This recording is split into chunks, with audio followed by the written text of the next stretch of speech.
মিয়ানমারের সঙ্গে যুদ্ধ চলছে না বাংলাদেশের। প্রতিবেশী দেশটির সঙ্গে সীমানা বিরোধ থাকলেও তা চরমে ওঠেনি কখনোই। তবুও আজ শরণার্থীদের বিশাল চাপ সামলাতে হচ্ছে বাংলাদেশকে।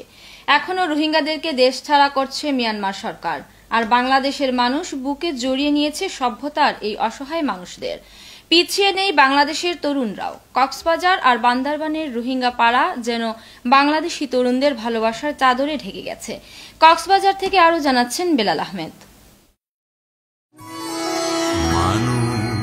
মানুষের জন্য প্রখ্যাত গায়ক ভূপেন হাজারিকার সেই বিখ্যাত মানুষ মানুষের জন্য গানের মর্মবাণী যেন বাংলাদেশের পাহাড় দেশে বারবার প্রতিধ্বনিত হচ্ছে।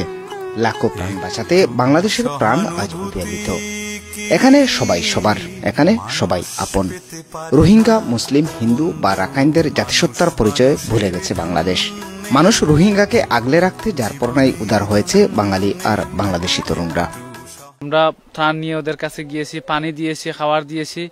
ওদের সহযোগিতা করতে পেরে আমি নিজেকে অনেক ধন্য মনে করছি। এটা অবশ্যই বাহাবা দেওয়ার মতোই। সবাই প্রত্যেকটা যার যার জায়গা থেকে দিচ্ছে, সেটা বাংলাদেশের মানুষ হিসেবে আমি নিজে গর্বিত। এই কারণে কোথাও হয়তো বাধা মিলেছে, কিন্তু নিষ্ঠুরতা নয়।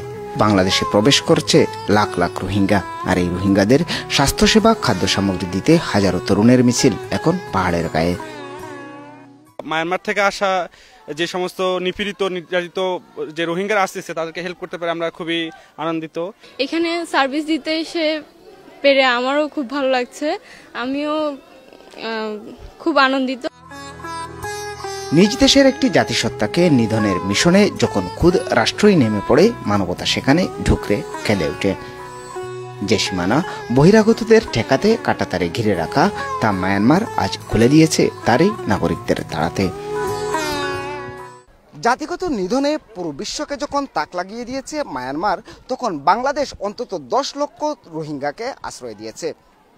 আর এই রোহিঙ্গাদের সেবা দিতে বাংলাদেশের বিভিন্ন প্রান্ত থেকে ছুটে এসেছেন অসংখ্য তরুণ। আর এভাবেই মানবিক এক বাংলাদেশকে দেখছে পুরো বিশ্ব।